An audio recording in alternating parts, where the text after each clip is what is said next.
on lâche pas l'affaire, parce qu'on est trop tenace, il n'y a rien à faire. On lâche rien. Bonjour à tous, retour sur le CSE de juillet. Au programme, fin du tracing à la CPAM 13, lettres de cadrage et promo, mais tout d'abord, quelques mots sur le bilan social de cette année. Le taux d'absentéisme est plus qu'inquiétant alors que les départs se multiplient dans notre organisme. En effet, un certain nombre de CDD mettent fin à leur période d'essai et les démissions sont en augmentation. Pour la CGT, il y a bien un lien avec la constante dégradation des conditions de travail. Lors de notre dernière tournée de service, beaucoup d'entre vous ont confirmé les observations de la médecine du travail, notamment conflit de valeurs, perte de sens et souffrance au travail. À tout ceci vient s'ajouter un manque de reconnaissance et une charge de travail à la limite du supportable. Ces phénomènes ne semblent certes pas nouveaux, mais s'aggravent de façon alarmante, alors que la direction ne semble pas prendre la mesure de la situation. La QVT ne doit pas se résumer à un simple slogan. Un vrai plan de prévention, et notamment sur les risques psychosociaux, doit impérativement être mis en œuvre. Des nouvelles du contact tracing maintenant. Depuis le 15 juillet, l'activité de la plateforme est suspendue et ne reprendra pas. Les cadres et agents du service sont pour la plupart réaffectés provisoirement ou réquisitionnés pour de l'aide aux services en difficulté. Pour les anciens affectés au tracing, des entretiens individuels commencent cette semaine pour étudier les possibilités de reclassement. La direction n'écarte pas la possibilité d'affectation temporaire pour les cadres, ce qui leur permettrait de postuler à un nouveau poste avant l'expiration du délai réglementaire de 2 ans après la prise de fonction.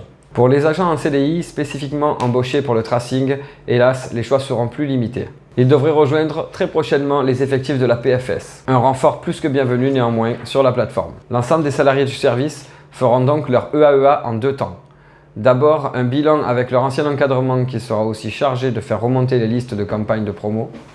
Ensuite, la définition des objectifs après leur réaffectation dans leur nouveau service. Concernant la campagne de promotion, justement, la lettre de cadrage était également présentée en séance. Les grandes orientations devraient valoriser la participation à la sortie de la crise et les fonctions managériales, notamment pour les niveaux 5. Une attention particulière devrait être également apportée au développement de l'expertise technique et au personnel n'ayant pas bénéficié de promotion depuis plus de 5 ans ou proche du plafond. Les responsables sont invités à faire remonter leur liste en septembre pour une attribution en novembre. Les pas de compétences devraient être rétroactifs au 1er janvier et à noter cette année un taux de promo à 33% en légère augmentation.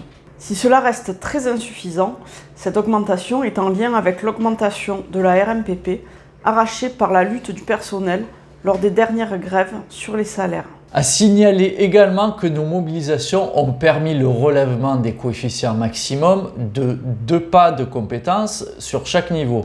Bon, on est loin des revendications de la CGT, mais ça va au moins permettre à nos collègues qui sont injustement bloqués par l'atteinte du coefficient maximum de pouvoir prétendre cette année de nouveau aux promotions. L'augmentation de la valeur du point reste donc la principale revendication des prochaines négociations sur les salaires qui auront lieu en septembre.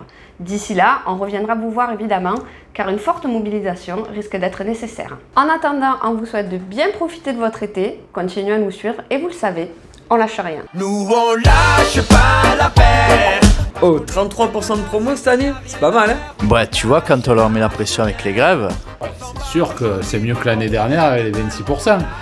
1 sur 3, c'est mieux que 1 sur 4. quand Monique va revenir de vacances, à la rentrée, on va aller chercher la valeur du point, tu vas voir.